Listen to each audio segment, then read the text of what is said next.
குழந்தைகிட்ட பேசும்போது நமக்கு ஒரு ஜோன் இருக்கும்ல. எனக்கு அப்படி இல்ல. எனக்கு லிட்டரலா ஒரு ஒரு ஃபர்ஸ்ட் இயர் காலேஜ் பொண்ணு கிட்ட பேசினா, அவ எனக்கு எப்படி ரெஸ்பாண்ட் பண்ணுவாளோ, எப்படி பதில் சொல்லுவாளோ அந்த மாரி இருந்தது. சோ அந்த குழந்தையோட இன்னசென்ஸே அங்க போயிடுச்சுல்ல. சோ அததான். படத்துல 4 ஸ்டோரி. சரி, எனக்கு இதுக்கு முன்னாடி ஸ்கூல் பிடி சாரை பார்த்து பயந்துருக்கேன். அதுக்கப்புறம் உங்களை பார்த்தா படத்துல 4 ஸ்டோரி, 3 ஸ்டோரியில கரெக்டான முடிவு கொடுத்துட்டீங்க. சாண்டி மாஸ்டர் மேல என்ன அவ்வளவு கோவம்? அவர்கிட்ட மட்டும் கட் பண்ணி வச்சீங்க. இல்ல, கட் பண்ணல. அந்த அந்த முடிவு உங்ககிட்ட கொடுத்துட்டேன். எப்படி ஆடியன்ஸ் எல்லாம் பெரியம்மா பையன் சின்னம்மா பொண்ணுங்கிறதுனால நம்ம ஏதாவது முடிவு சொன்னா தப்பாயிடுங்கிறதுக்காக அப்படியே மைண்ட் வாய்ஸை கேட்ச் பண்ணிட்டீங்க. எல்லாத்துக்கும் முடிவு இருக்கு. ஏன்னா கரெக்டா ஒரு ஸ்கிரிப்ட் எழுதும்போது நீங்க அது முடிவு பண்ணிருப்பீங்களே. இல்லதான் அது இப்ப நான் எடுக்கிற முடிவை விட இல்ல சில விஷயங்கள் வந்து நாம முடிவு சொல்றதை விட அவங்கள யோசிக்க வைக்கிறது பெட்டர் இல்ல. அவங்க என்ன பண்ணணும் இப்போ ஒன்னும் அவங்க அகைன் நான் கதையை இப்போ ரிவீல் பண்ற மாதிரி இருக்கும். ஸோ அது ஆடியன்ஸ் கிட்டே விட்டா இன்னும் பெட்டரா இருக்கும் அப்படின்னு தோணுச்சு. அவரு கதை கேட்டு முதல்ல ஒரு ஒரு ஜர்க்கானாரு.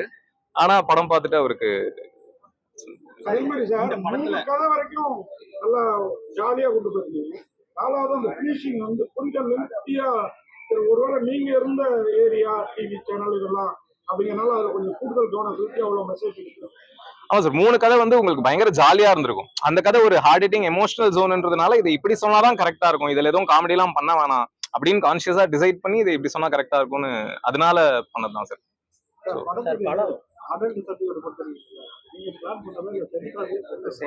சென்சார்ல கொடுத்ததுதான் சார். சென்சார்ல போர்ட் மெம்பர்ஸ் 5 பேர் பார்த்ததா சொன்னாங்க. 5 பேருமே இந்த கடைசி கதை வந்து ரொம்ப ரொம்ப நல்லா இருக்கு, இது வந்து இப்போ சொசைட்டிக்கு ரொம்ப ரொம்ப தேவையான ஒரு படம் அப்படின்னு சொன்னாங்க. இதுக்கு நான் உங்களை அப்ரிஷியேட் பண்றேன் அப்படின்னு சொன்னாங்க. தேங்க்யூ. இப்ப போன வாட்டி நான் பிரஸ் மீட்ல பதில் சொன்னேன். ஆக்சுவலி நான் கிட்டத்தட்ட எல்லா பதில்களும் கரெக்டா தான் கொடுத்திருந்தேன். ஒரே இடத்துல மட்டும் ஒரு சின்னது இருக்கு.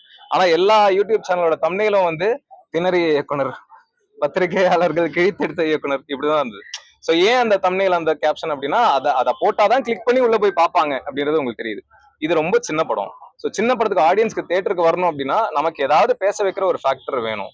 ஸோ இப்படி இருக்கும்போது ஒரு அட்டென்ஷன் அந்த படம் மேல வரும் அப்படின்றதுனால தான். அதை தாண்டி படத்துல இல்லாத விஷயங்களை நாங்க எதுவும் பண்ணல.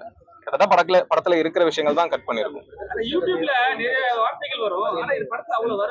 இல்ல அது மியூட், அந்த கெட்ட வார்த்தை எல்லாம் மியூட். யூடியூப்க்கு சென்சார் இல்லைன்றதுனால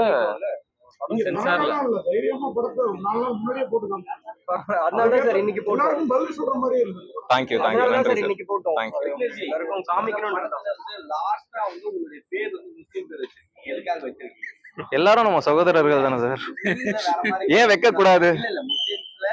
கல்யாணம் வந்து வேற மாதிரி பண்ணுவாங்க, அவங்க சித்தி அந்த பேட்டர்ன், நம்மள அத்தை பையன். நீங்க அந்த கணக்குல காமிக்கிறதுக்காகவா கடைசியில அவரு வந்து உங்களுக்கு அப்பா அவங்க அப்பாவுடைய தம்பிடா அப்படின்ற மாதிரி மாறிட போதுன்றதுனால இது எப்படி பதில் சொல்றதுன்னு எனக்கு தெரியல. பார்ட் 2ல இல்ல சார், அது முழுக்க முழுக்க அவர் தான் சார் என்ன பிளாக்மெயில் பண்றாரு. நான் தான் நடிப்பேன்னு என்ன பிளாக்மெயில் பண்ணாரு. நடிச்சாலும் ப்ரொடியூஸ் பண்ணாரு பிளாக்மெயில். சும்மா காமெடிக்கு சொன்னேன். இந்த படத்துல வந்து ஹீரோயின் வந்து ஹீரோயின் போட்டிருக்கீங்க. எந்த ஹீரோயின் வந்து 4 ஹீரோயின் போட்டிருக்கீங்க. எந்த ஹீரோயின் வந்து இந்த ஸ்டோரி எனக்கு நடந்திருக்கு, இந்த வாழ்க்கையை நான் ஃபேஸ் பண்ணிருக்கேன்? இல்ல யாருமே இல்ல சார். ஏன்னா கௌரி ரொம்ப சின்ன பொண்ணு, இன்னும் கல்யாணமே ஆகல உங்களுக்கு. அதனால அபிராமியும் சின்ன பொண்ணு தான். ஸோ அவங்களும் அந்த ஜோன்ல இல்ல. ஜனனி ஐயர்கிட்ட இதை நான் கேட்கல, அவங்க லைஃப்ல நடந்திருக்கான்னு அவங்க தான் சொல்லணும். சோஃபியாக்கு நீங்க ரியாலிட்டி ஷோ பண்ணிருக்கேன். நான் ரியாலிட்டி ஷோ பண்ணிருக்கேன் சார். நான் ரியாலிட்டி ஷோ பண்ணிருக்கேன், அதுல இருந்து தான் வந்தேன். எனக்கு பையனும் இருக்கான். ஸோ இந்த படம் வந்துட்டு கரெக்டா ஒரு பேரண்ட்ஸ்க்கு போய் ரீச் ஆகணும். ஸோ இந்த கேரக்டர் எனக்கு நல்லா சூட் ஆகும்னு தோணுச்சு. அந்த கதாபாத்திரம் எனக்காக பண்ண மாதிரி இருந்துச்சு. ஸோ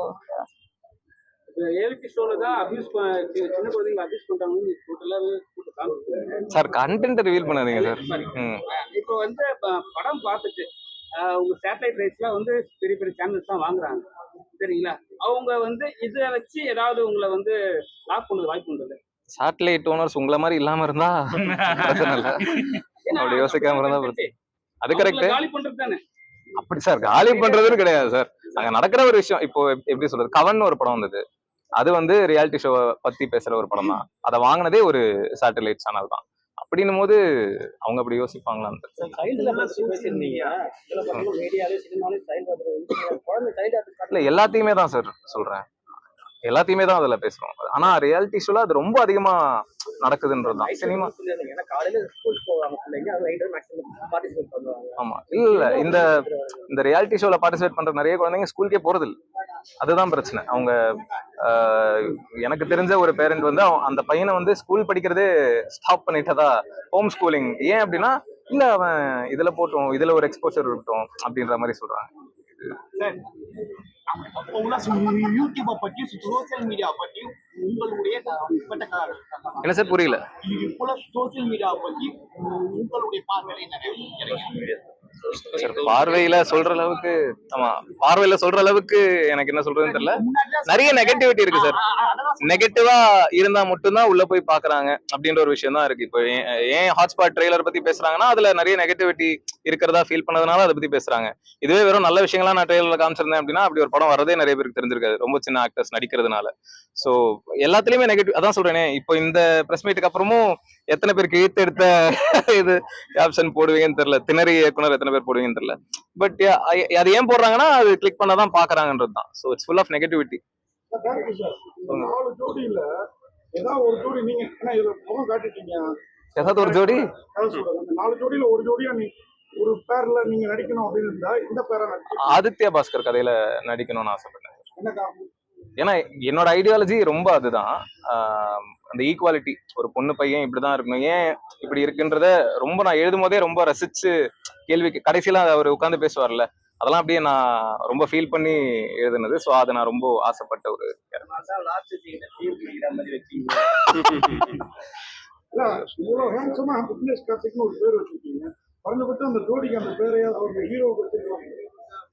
கார்த்திக்ங்கிற பேர் ஏன்னா அவர் பேர் கார்த்திக். தமிழ் சினிமாவில் கார்த்திக்ங்கிற பேரை அவாய்ட் பண்ணி நம்ம தானே ப்ரொமோட் பண்ணிக்கணும் படத்தையும் சேர்த்து. தேங்க்யூ பிரஸ் மீடியா அகைன், ரொம்ப நன்றி. உங்க ரெஸ்பான்ஸ் பாக்குறதுக்கு ரொம்ப சந்தோஷமா இருந்தது. முடிஞ்ச அளவுக்கு நீங்க ப்ரொமோட் பண்ணீங்கன்னா தான் சின்ன படங்கள் ரீச் ஆகும். ஸோ அகைன் உங்களுக்கு ஜெனுவனா என்ன ஃபீல் ஆகுதோ அதை பண்ணுங்க. Thank you so much. Thank you thank you கேள்வி கேட்டவங்க கூட இந்த படத்தை கொண்டாடுவாங்க. Thank you thank you so much. Thank you.